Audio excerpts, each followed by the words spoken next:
Buenos días. Arrancamos hoy con análisis elastoplástico y dentro de lo que es análisis elastoplástico vamos a arrancar con solicitación axil. El tema de plasticidad se va a ver para cada solicitación por separado y vamos a ver axil, torsión y flexión. No se ve cómo afecta esto en corte porque es bastante complicado. Y el tema de elastoplasticidad tiene muchos nombres y como ya me vienen conociendo hace un par de meses, saben que tengo problemas con las palabras y en particular con la razón que puse elastoplasticidad es que generalmente lo llaman régimen anelástico. El término régimen anelástico es demasiado genérico y a mí me molesta un poco porque anelástico quiere decir cualquier cosa que no sea elástico.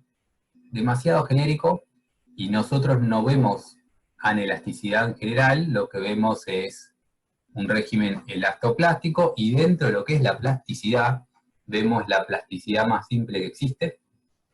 Entonces decidí cambiarle el nombre al tema para las presentaciones y probablemente para el TP y le puse elastoplástico o elastoplasticidad o algo de ese estilo. Y vamos a ver esto en esta clase con solicitación axil y si tenemos tiempo introducir lo que es torsión. La presentación de hoy se la debemos a Clara y Cata, que Clara y Katy no tenían sobrenombres. ¿Qué había decidido? Catlari. Catlari, vamos a decir Catlari, para no decir Cata y Clara todo el tiempo. Entonces Catlari nos hizo esta presentación. Y arrancamos con esto, un régimen general. Plata queda rara para mí, pero si querés le digo plata, yo no tengo ningún problema. A pedido de Aus le cambiamos a Clata. Y dentro de el tema arrancamos con un repaso teórico. Y antes de arrancar, como estamos hablando de elastoplasticidad, tenemos que hablar un poco de elasticidad y un poco de plasticidad. Si me dejan un segundo, apago la calefacción.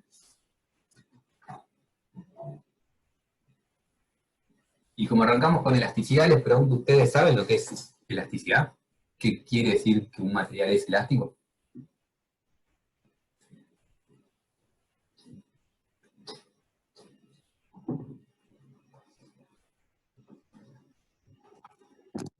Que tiene una relación lineal entre deformaciones y tensiones.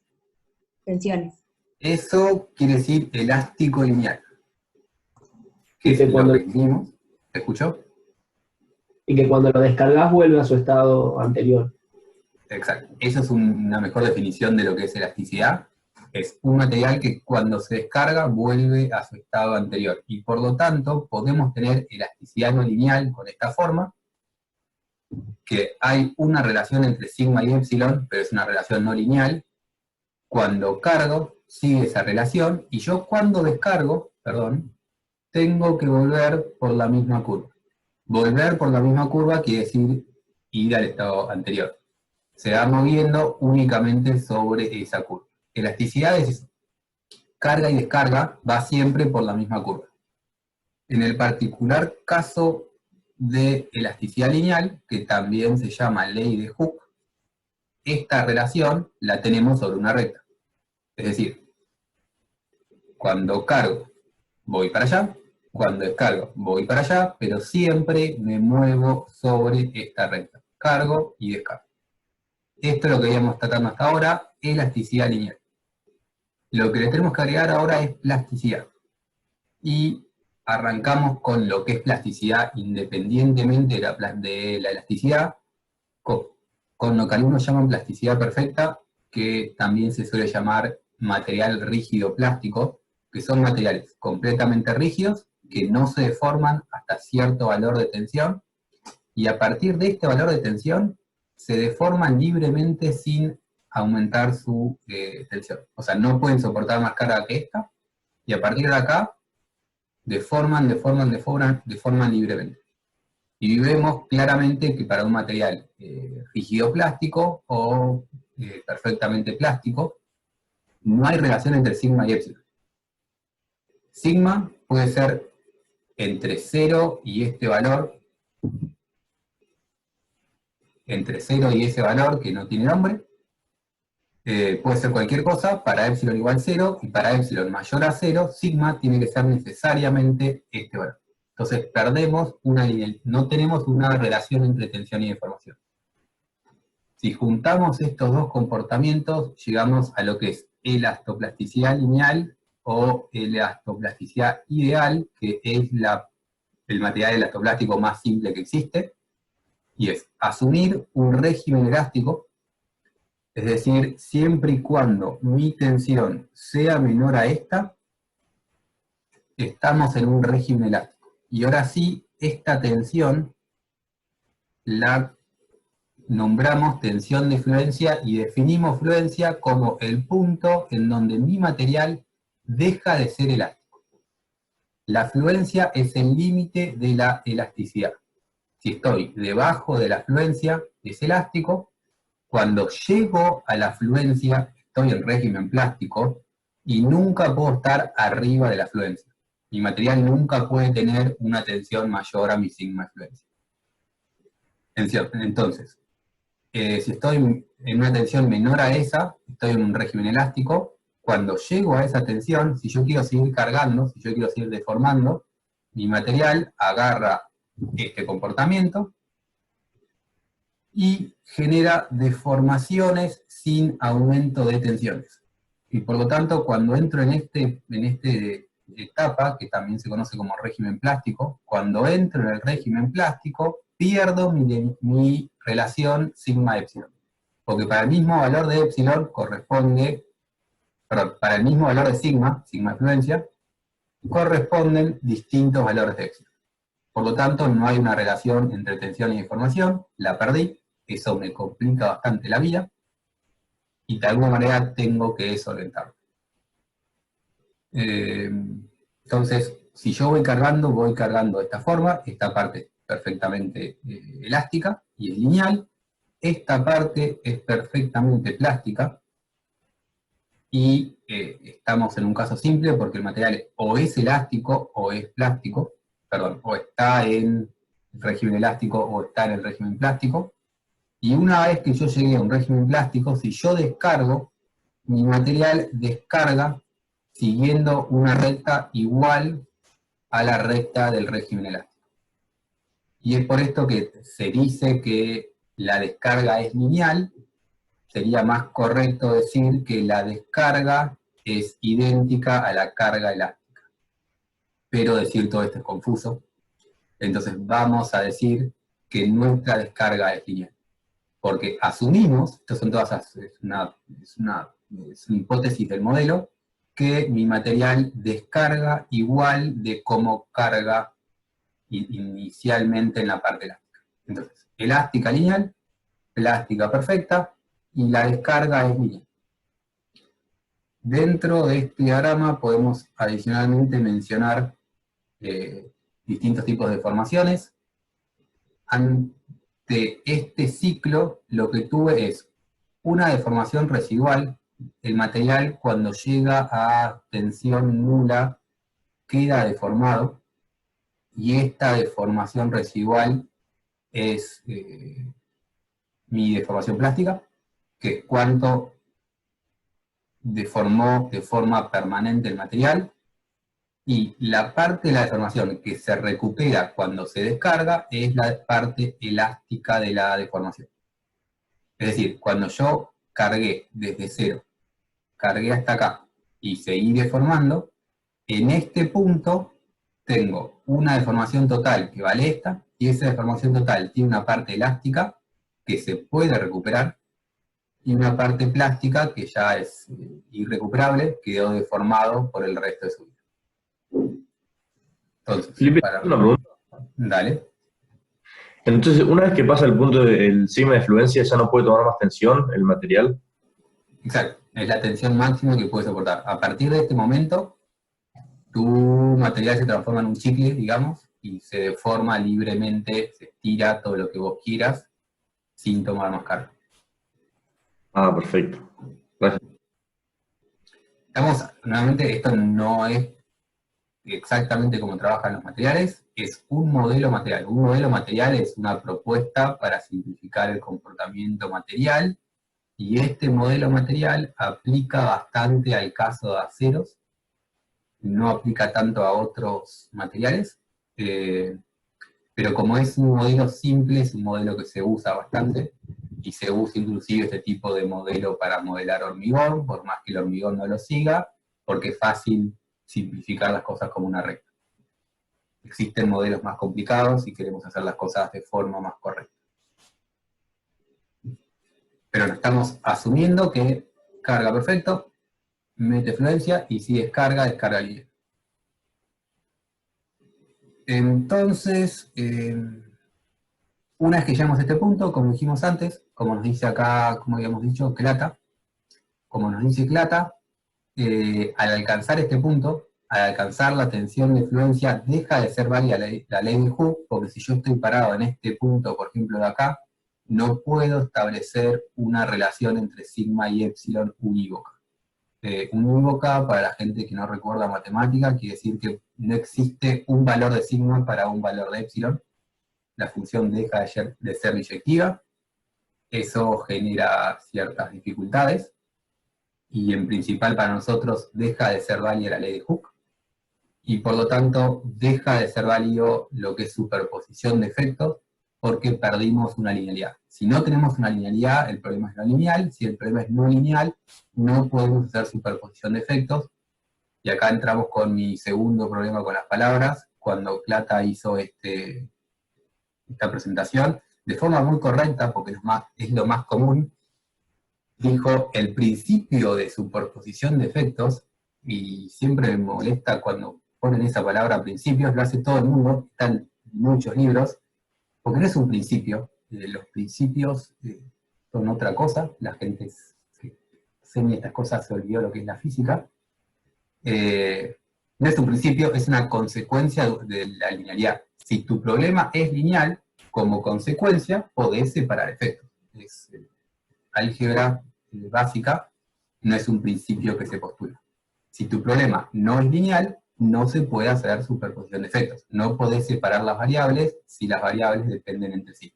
No pidas perdón, esta es una aclaración para todo el mundo, para que no metan y hablen de principios y leyes sobre cosas que no son principios y leyes. Es Felipe siendo Felipe. Gracias, Agus. Pero bueno, mi primer problema fue con el término anelástico, mi segundo con llamar estas cosas principios. Y el Felipe siendo molesto.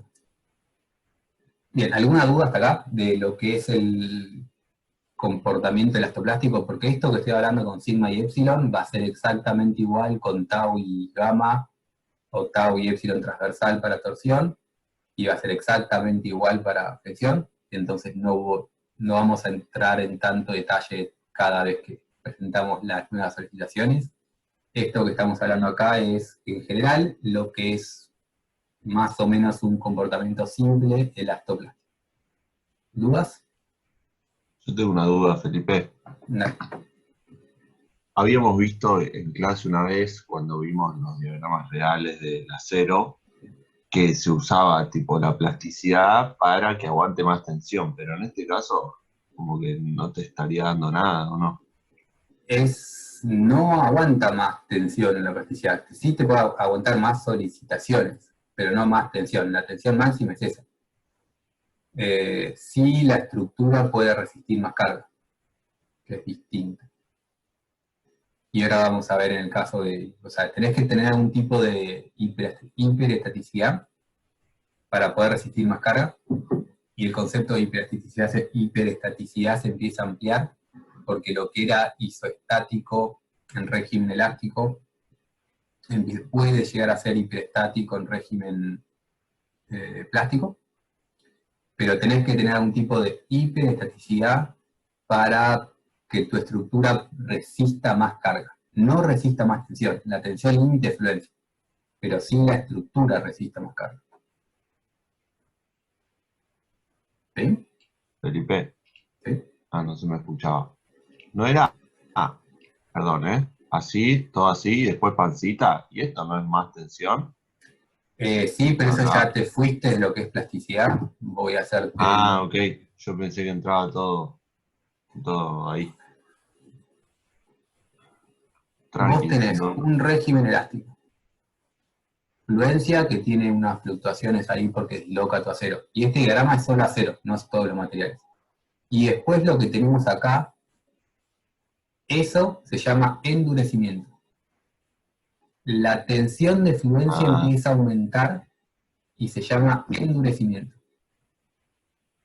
Nosotros no estamos entrando en esta pancita porque esta deformación de acá suele ser demasiado grande, por un lado, entonces llegar a la etapa de endurecimiento, para poder llegar a la etapa de endurecimiento en acero no previamente solicitado, se te deforma un montón y la estructura se te fue al demonio por deformaciones probablemente. Y por otro lado, cuando tenés aceros tratados para que se soliciten hasta acá, ponele, se descarguen y te los den en ese punto, tenés una mayor tensión de fluencia, porque una vez que bajó acá de forma elástica, vos arrancás ahora tu diagrama acá, digamos, entonces te da la impresión de que tu tensión de fluencia es mayor, y es mayor. El problema es que si esto tiene un poco más de recorrido, se te parte acá y perdiste ductilidad. Se te volvió frágil el acero y no está bueno que el acero sea frágil, y por esto es que dejaron de usarse los aceros, no me sale el término correcto, aceros que llegás a fluencia y los descargas. Ganaste tensión de fluencia, pero perdiste ductilidad y generalmente no te gusta. Pero esto nuevamente no es por entrar en régimen plástico, es por entrar en etapa de endurecimiento del acero. ¿Sí? perfecto. Sí, joya. En el caso del hormigón, esto es más feo todavía, porque el caso del hormigón tiene una etapa lineal cortita y después ya empieza a hacer una curva. Tensión de fluencia es esto. La tensión de fluencia no es la tensión máxima de tu material, es la tensión donde deja de estar en periodo elástico. Entonces, esa es la tensión de fluencia, y esto de acá es un endurecimiento. Tu tensión de fluencia aumenta hasta una tensión pico, y la tensión pico sí es la tensión máxima de tu hormigón, que generalmente se conoce como sigma prima C o algo del estilo, depende del reglamento que estés utilizando. Y acá el endurecimiento arrancó en esta etapa, entonces tu hormigón plastifica así en régimen de servicio. O sea, las estructuras de hormigón están todas fisuradas, están todas entrando en régimen plástico, y lo digo entre comillas porque nuevamente el régimen plástico no es una propiedad del material, es un modelo que utilizamos para representar estos comportamientos materiales.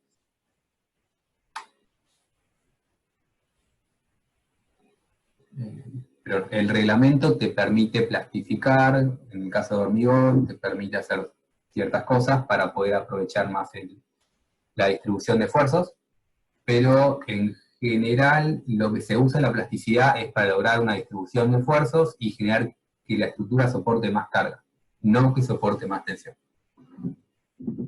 ¿Quedó más claro? Excelente. Bien, entonces en esta materia no nos metemos para nada en lo que es endurecimiento, pero existe, si quieres aumentar tu tensión.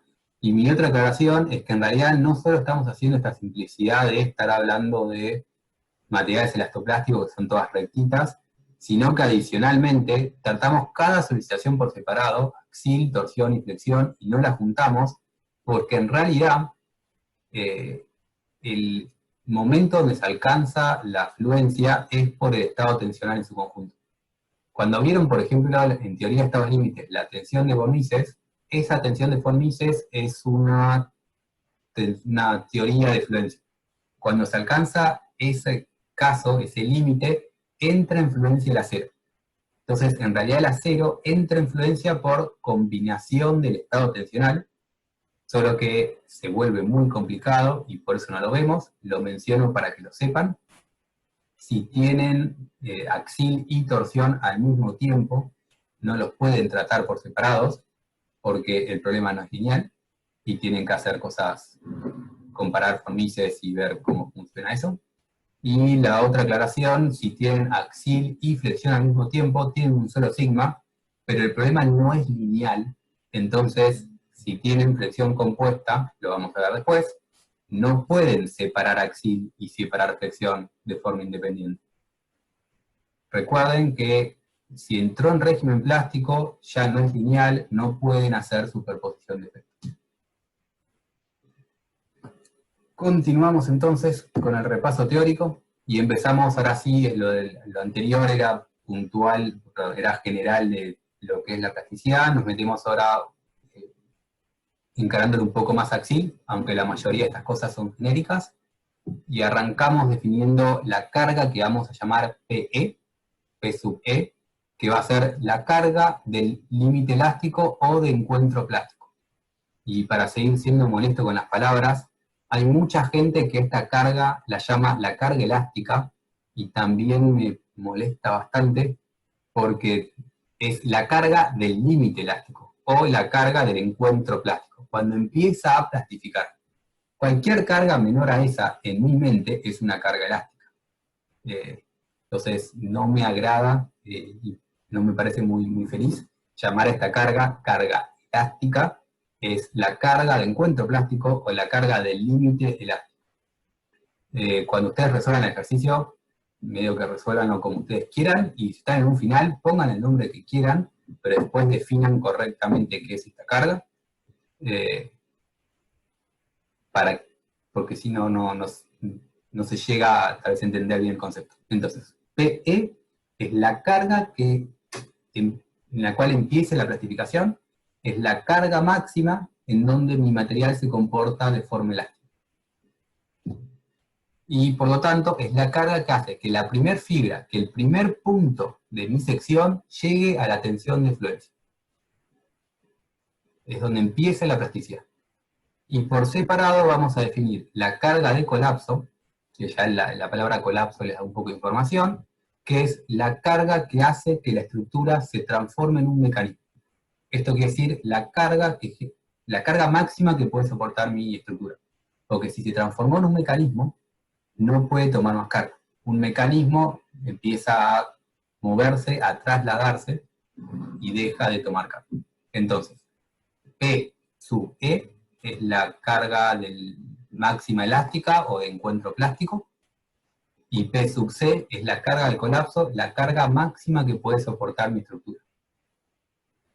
Y por esto es que dije antes que al tener en cuenta plasticidad podemos lograr que la estructura soporte más carga, porque la carga de colapso puede ser mayor que mi carga de encuentro plástico. ¿Y por qué digo puede ser? Es porque no siempre lo es en un isostático. Si yo tengo esa estructura con esa carga P, esa carga P va a hacer que una barra plastifique. Cuando una barra plastifica, la estructura puede seguir soportando carga si tiene una barra menos que resista tensión.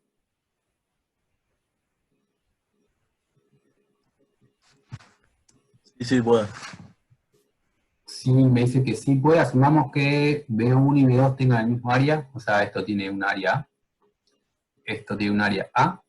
¿Cuál barra plastifica primero? B1. B1 plastifica primero, y una vez que B1 plastifica, lo que pasa es que N1 vale sigma de fluencia por área, y N1 no puede ser más grande que eso. N1 se estancó ahí. Y va a haber una carga P que genera eso. Si yo aumento mi carga P después de eso, ¿cómo lo equilibro? Si no tengo más la barra B1. O sea, la barra B1 no puede tomar más carga. No puedes equilibrarlo más. Es un mecanismo. Exacto. Si yo no tengo la barra 1, si la carga 1 deja de tomar carga, es un mecanismo, tengo una única barra. Si a un isostático le saco una barra, lo transformé en un mecanismo. Y por eso, en los isostáticos, la carga límite elástica es la carga de colapso. Porque apenas se me plastificó una barra, se me transformó en un mecanismo. Y algo que no mencioné, pero es muy importante para el caso de Axil, la carga del límite elástico, esto es una definición general, también se va a usar, por ejemplo, para flexión o torsión, y dice que es la carga que hace que la primer fibra plastifica. Si un punto de mi sección plastifica, ya alcancé el límite elástico. En el caso de Axil, como toda la sección tiene tensión constante, que un punto alcance la tensión de fluencia implica que toda la barra alcanzó la tensión de fluencia. Entonces, la carga del límite elástico, en el caso particular de Axil, se transforma a la carga que hace que la primer barra plastifique. La definición es primer fibra o primer punto, pero en el caso de Axil, como la sección tiene tensión constante, si un punto alcanza la fluencia, toda la barra alcanza la fluencia. Toda la barra plastifica al mismo tiempo. Y por eso hablaba previamente que cuando la barra 1 alcanzó la fluencia, es la carga del límite elástico, porque es cuando toda la barra de golpe plastificó, no puede tomar más carga, N1 no puede aumentar, y si N1 no puede aumentar, N2 por su cuenta nunca va a poder equilibrar el delta P. ¿Se entiende esto? Sí, buenísima la aclaración, Felipe. Bien, eso es en isostáticos. En isostáticos son iguales. Pasemos a un hiperestático. Y un hiperestático es básicamente una estructura similar, pero tenemos una barra más. Tenemos una barra más para poder equilibrar el asunto. Y entonces, como tenemos una barra más para equilibrar el asunto, nuevamente, si yo digo que las tres barras tienen el mismo área, la barra 2 me va a plastificar primero, pero si yo saco la barra 2, si la barra 2 no puede aumentar más carga, la barra 1 y la barra 3 solitas pueden empezar a tomar el delta P. Y es por eso que para hiperestáticos, en general, la carga de encuentro plástico es distinta a la carga de colapso. Porque, como dice ahí, después de que la primera barra plastifica, las otras barras pueden seguir tomando carga. Como pueden seguir tomando carga, pueden seguir equilibrando el sistema. ¿Me siguen hasta acá?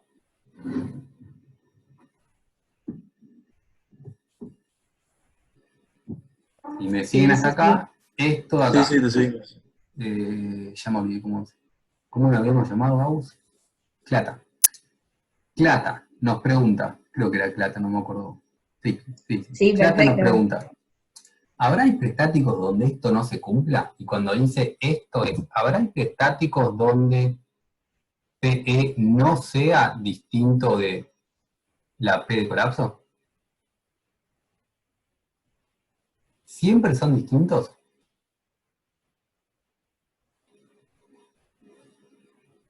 Y nos presentan este problema. Si yo tengo este problema, y asumimos que las tres barras tienen el mismo modo de elasticidad y el mismo área, ¿cómo se deforma esto? ¿Cómo se deforma únicamente?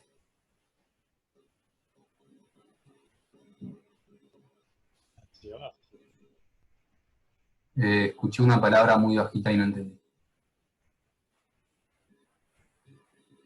Todas hacia abajo, se estiran todas hacia lo mismo. Todo lo mismo, no entendí la primera palabra, tenés el micrófono medio abajo. ¿Estás diciendo que se giran todas todo lo mismo? No, que se estiran todas lo mismo. Ah, se estiran todas todo lo mismo, sí, gracias. Gigan. Sí, la gigan. Sí, La memoria viene aquí. Fantástico. Se estiran todo lo mismo, entonces acá nos está diciendo, perdón que fui por tu apellido, pero tenés un apellido que vale la pena. Se estiran todo lo mismo, entonces si queremos plantear la deformación de esa estructura, es esto que estamos viendo ahí en pantalla, todas descienden lo mismo. Si quiero calcular los esfuerzos axiles, ¿cómo van a ser los esfuerzos axiles de las 3 barras?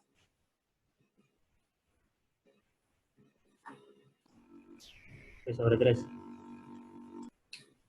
P sobre 3, exacto. Los 3 esfuerzos axiles, o sea, N1 y N2 y N3, para equilibrar ese P, si las 3 deformaciones son iguales, los 3 esfuerzos axiles son iguales, y por lo tanto son 1/3 de la carga, y si son iguales los esfuerzos axiles y tienen la misma área, entonces las 3 barras alcanzan la tensión de fluencia al mismo tiempo. Y por lo tanto, la carga elástica es la carga de colapso. Pero para esto acá, ¿es hiperestático o es isostático? Tal vez debería haber preguntado antes.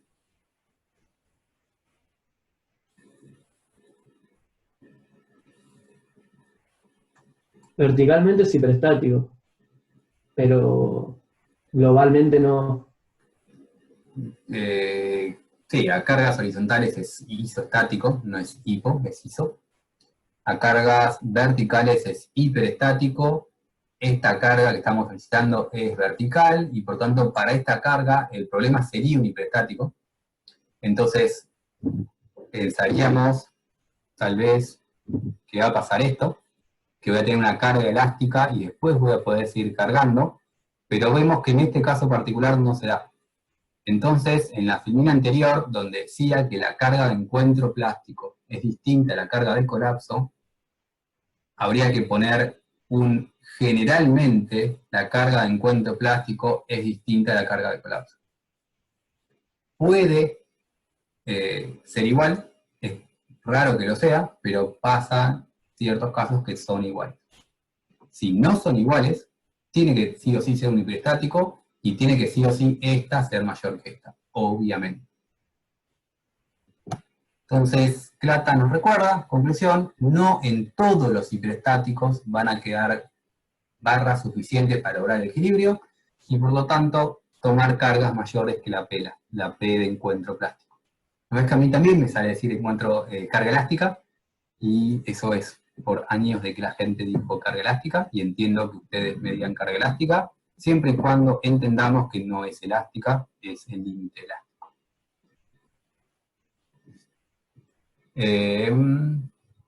Bien, ¿hasta acá venimos bien? Si se entiende todo esto, empecemos a aplicar más o menos por arriba, o recordar, porque ya lo vieron con Mario, el procedimiento para resolver un ejercicio de solicitación exil en régimen elástico, o elastoplástico, o lo que querramos. Es decir, vamos a cargar una estructura hasta el colapso, y vamos a ver qué pasa si se descarga en algún momento de la planificación. Primer paso para resolver la estructura, resolver el hiperestático. Si es un ejercicio en régimen plástico de axil, va a ser un hiperestático. Entonces todo lo que aprendieron en la primera parte de la materia, TTD o compatibilidad, lo tienen que saber, porque van a tener que resolver el hiperestático. Una vez que resuelven el hiperestático, calculan las tensiones para cada barra en función de P. Eso ya lo venían haciendo, es lo que hicieron hasta ahora en un ejercicio de axil. Segundo paso, hallar la carga de encuentro plástico. Es decir, hallar la carga que genera que la primera barra llegue a sigma de fluencia. Por lo tanto, buscamos el máximo de esto, y ¿esto qué es? ¿Qué estoy calculando acá?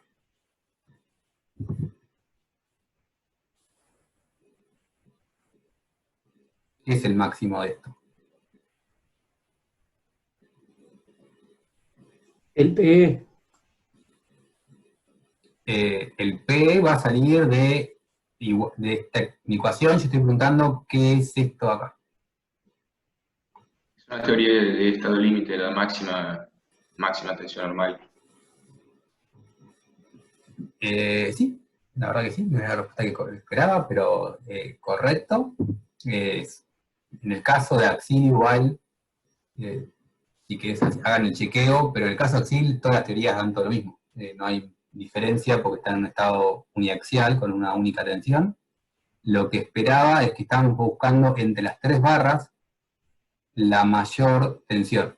O sea, sigma 1 es la tensión de la barra 1, sigma 2 es la tensión de la barra 2, sigma 3 es la tensión de la barra 3. buscamos de las 3 barras cuál está más solicitada, y más solicitada en el término de mayor tensión. No me importa cuál tiene el normal más grande, el esfuerzo axial más grande, me importa cuál tiene la tensión más grande. Busco cuál es la más grande, la tensión más grande la igualo a la tensión de fluencia, y de acá despejo la carga PE, que es la que genera que la primer barra alcance la fluencia. Como este ejercicio no tiene valores, y lo que queremos hacer es más o menos un procedimiento, vamos a asumir que la tensión máxima está en la barra 2, y por lo tanto la barra 2 es la primera que llega a la fluencia, y entonces para calcular cuánto vale PE, lo que hacemos es igualar esto con sigma de fluencia, que Clata lo escribió como que N2 en función de P es A2 por sigma de fluencia, y la P que despejamos es esta de acá, que es mi P de encuentro plástico. Y hasta ahora lo único que hicimos es calcular la carga que genera llegar a fluencia. Esto más o menos lo venían haciendo en los ejercicios de Axil, cuando le pedíamos la carga máxima que soportaba la estructura. Cuando antes hacían la carga máxima que soportaba la estructura y lo comparaban con un sigma admisible, estaban haciendo básicamente esto, y ahora lo que estamos haciendo es la carga que llega que genera que plastifique la primera barra. ¿Me sigue todo el mundo? Porque hasta acá deberíamos venir fácil.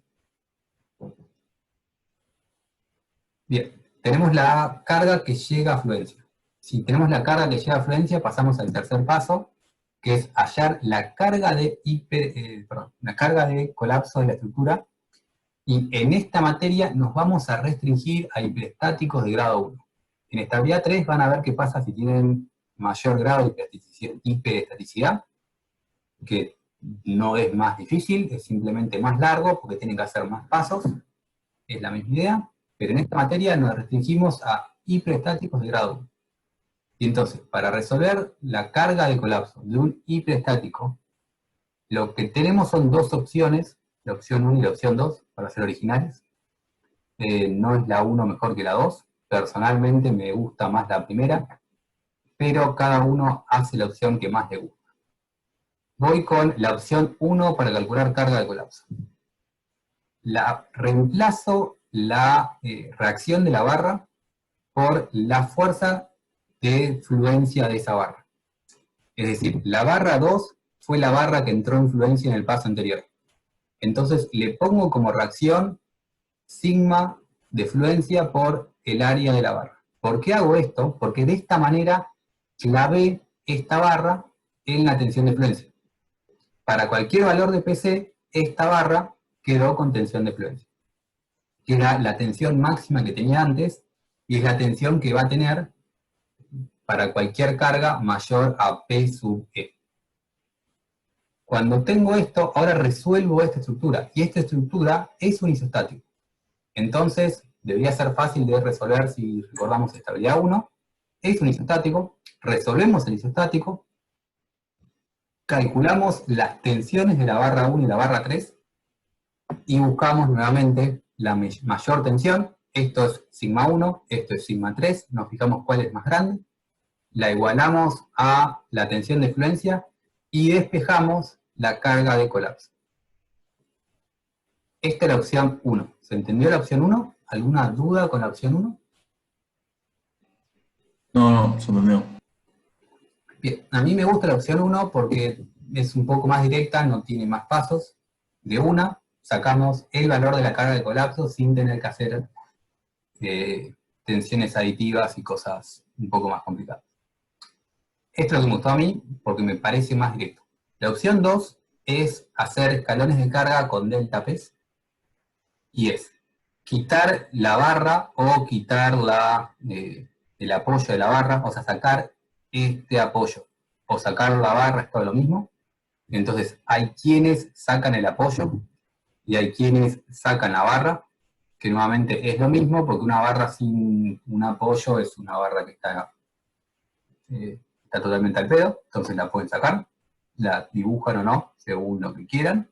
Entonces quitamos el apoyo o quitamos la barra, Y ahora resolvemos la estructura para un delta P, y este delta P va a ser la diferencia entre la carga de colapso y la carga de encuentro plástico. Entonces, esto vuelve a ser un isostático, resolvemos el isostático, que no es el mismo isostático de arriba porque nos falta esa fuerza en la barra 2, pero es muy similar. Y la parte complicada es que resolvemos resolvemos el isostático y vamos a calcular el valor del esfuerzo axial en función de un delta P. Ahora, ¿cuál es el verdadero esfuerzo axial que va a tener la barra 3? Este esfuerzo axial que tengo acá, más el esfuerzo axial que tenía antes cuando lo cargué con P sub E. Entonces, para ver cuándo entra esta barra en fluencia, lo que tengo que hacer es el esfuerzo axial que tenía antes, más el esfuerzo axial debido a delta P, esto lo comparamos con el esfuerzo axial que genera la fluencia. Y lo hacemos con la barra 1 y con la barra 3.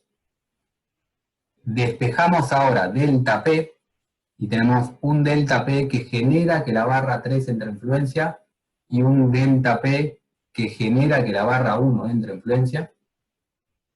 Entre estos delta P elegimos el que cumple ambas condiciones, es decir, elegimos el menor de los dos, y la carga de colapso va a ser la carga de encuentro plástico más un delta P.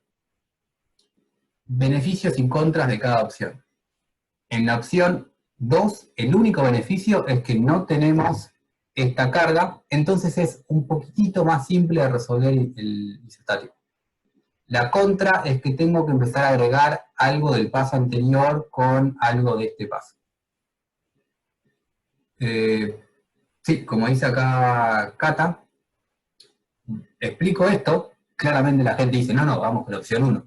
Pero por una razón que yo no entiendo, hasta el día de hoy, no sé por qué a ustedes les gusta la opción 2. Les fascina la opción 2. No sé, porque la verdad que acá Manu dice que es más mecánico, a mí me resulta más confuso. Me resulta bastante más confuso y creo que nunca en mi vida lo haría. Recetita de cocina para mí. Entonces va a Pero todo valer es y te mandás el ahí. el de arriba también. No, la arriba la tenés que pensar un poco más para mí. Sacá el apoyo y ponle la reacción. Bueno, no sé. No sé, bueno, no sé, no estoy juzgando a nadie. Esto no es juzgar, esto es Felipe no entendiendo por qué eligen la opción 2 y cuando Felipe no entiende, Felipe se siente muy Eso es confundido. quejarse. Claro, pero porque tipo, no entiendo, pero porque me enojo más que nada conmigo. Tipo, ¿por qué hacen esto? Como cuando estamos en Axil y usan TTV para resolver algo que es muy simple. ¿Por qué usas TTV? Yo me enojo cuando no entiendo. Capaz porque pasa un tiempo entre que tenemos esta explicación y nos ponemos a estudiar con finales, entonces en ese interín te olvidás. ¿Y vos qué haces? Lo que ves resuelto. La persona siempre ven el mismo resuelto y siempre lo resolvieron con delta P. Entonces, todo lo resolvemos con delta P. Esa te la creo. La gente hace las cosas que la gente hizo. Se copian el resuelto y van por ese lado. Esa te la recreo. Pero bueno, tienen las dos opciones, van con delta P. El tema es que cuando van con delta P no se olviden de esto, porque es relativamente común que se olviden que antes tenían un estado de carga y tienen que sumar el estado de carga anterior. No es, o sea, muy común, quiere decir que en un final una persona de las 15 que está rindiendo se come o se equivoca con esto. Recuerden que tiene una carga anterior, le suman la parte de la tensión debido al delta P, despejan el delta P y después lo agregan. ¿Sí? ¿Alguien me está hablando? Sí, yo. No entiendo por qué en la opción 1 volvés a igualar a sigma de fluencia. Porque querés que la segunda barra entre en fluencia. ¿No? No te convencí. No, sí, la estaba procesando, pero joya. Gracias. Esto de acá, este sigma 1 y este sigma 3, es el sigma 1 y el sigma 3 de la barra. No le tengo que cargar nada. Entonces, si llegan a fluencia, la barra 1 o la barra 3 alcanzó fluencia. En el caso de la opción 2, el sigma es más distinto, porque el sigma 1 es el N1 debido a PE más el N1 debido a delta P dividido el área de la barra 1. Lo separaste en 2. Arriba está calculado de 1. Acá si el área es igual van a llegar al mismo tiempo. No necesariamente porque el ángulo no es el mismo. Si el ángulo fuese el mismo y las áreas fuesen iguales, en ese caso llegarían al mismo tiempo.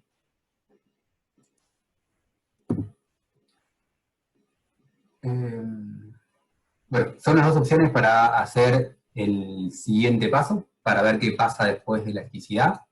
O reemplazamos la barra por el valor de fluencia, que es área por sigma de fluencia, o sacamos la barra y calculamos un delta P. Nos fijamos cuál es la segunda barra y sumamos el delta P con la carga anterior para tener la carga de colapso. Carga de colapso necesariamente mayor que carga elástica. Tiene un error de cuentas. Pago. Y esto le da más chico que esto, error de concepto y 2, para que sepan y nos quede claro qué es un error de concepto. Un error de cuentas es un error de cuentas si no se fijan los resultados, y lo digo porque ha pasado, que pone una carga de colapso más chica, esos son errores de concepto. O que plastifican con cargas menores a la carga elástica, es un error de concepto. Cualquier carga menor a esta está en régimen elástico, cualquier carga mayor a esta está en régimen plástico.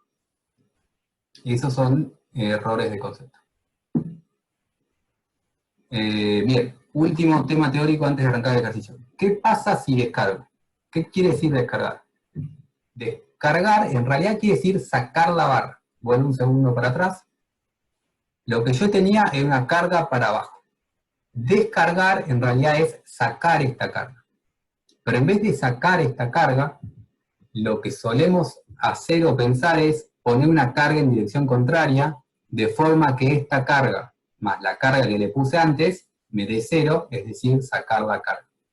Entonces, para descargar, retiro la carga, para calcular qué pasa cuando retiro la carga, pongo la misma carga en sentido contrario.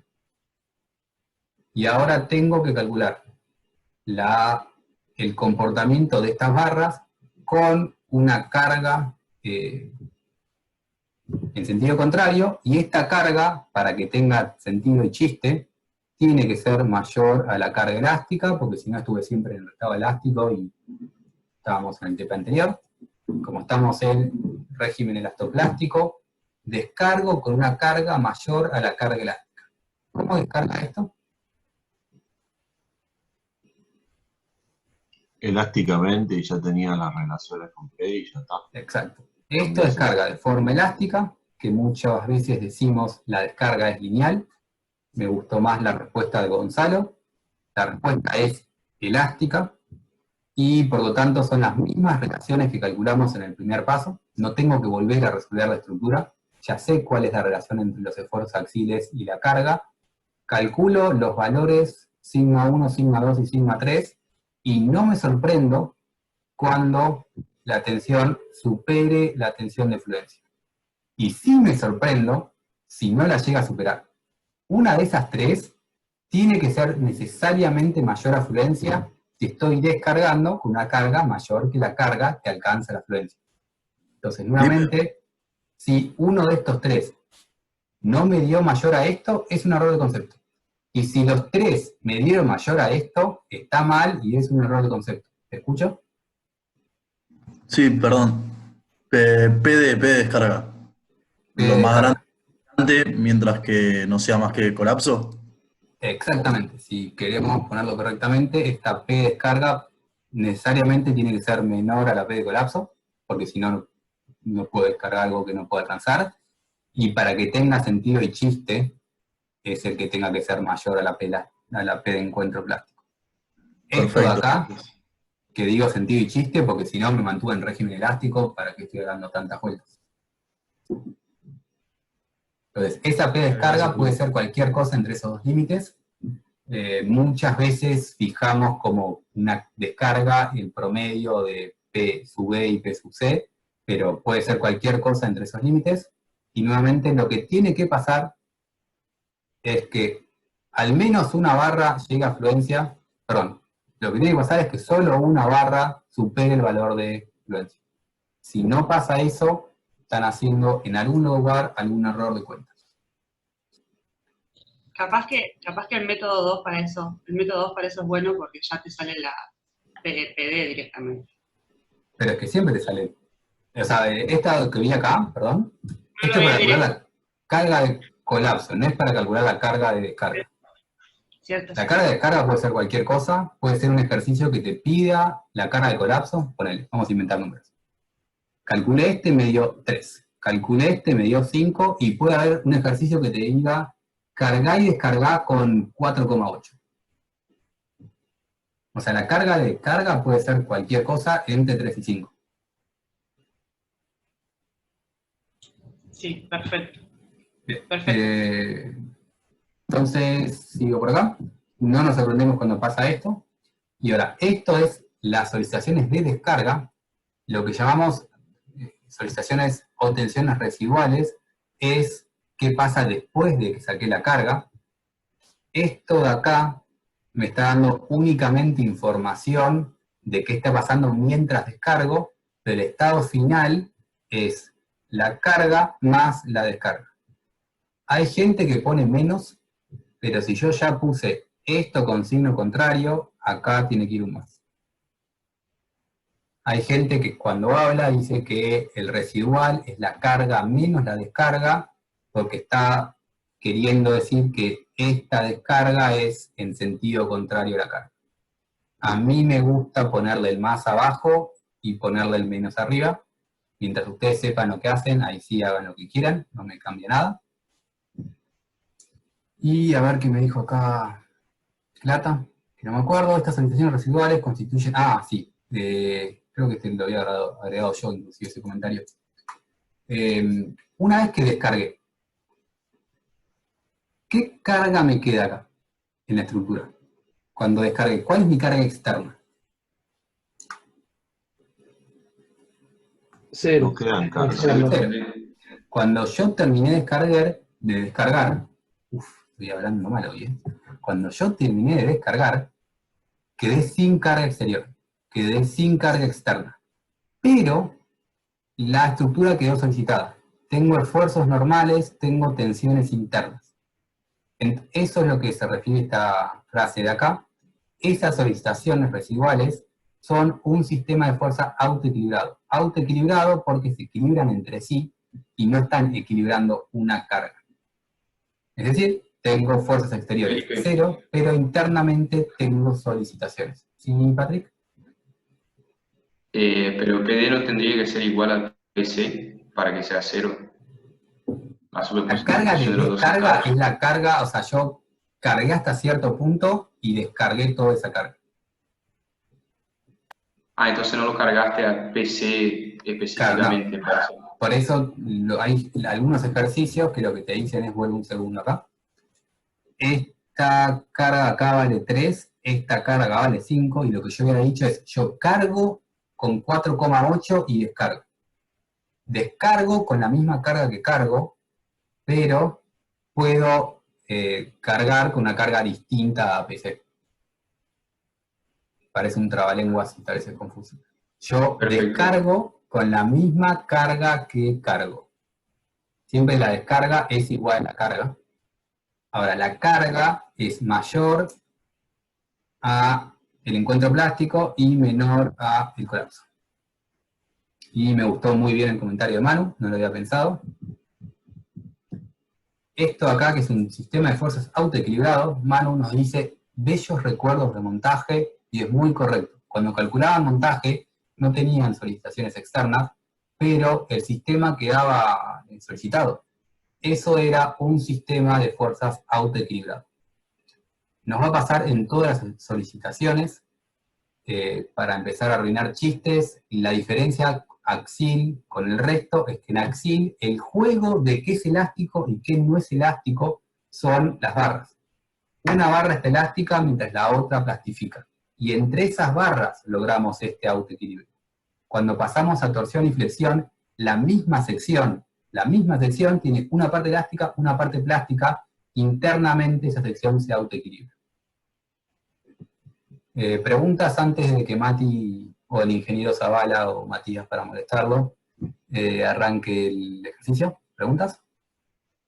Ingeniero, estás quemando ya, Felipe. No sé, acá gente me dice, profe, yo comparto la moda de usar títulos incorrectos.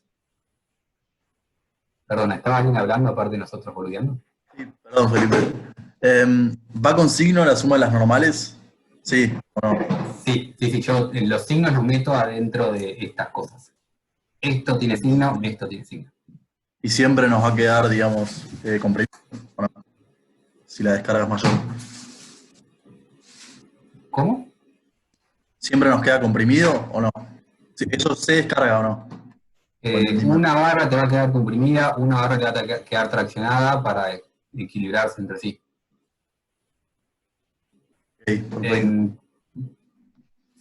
Podemos hacer un montón de cosas generales, pero tal vez te va a confundir en este momento. Hay formas de saber previamente cuál es la barra que te da comprimida y cuál es la barra traccionada. Me parece mejor hacer ejercicios y después empezar a ver conclusiones de estas cosas. Genial, Felipe, gracias.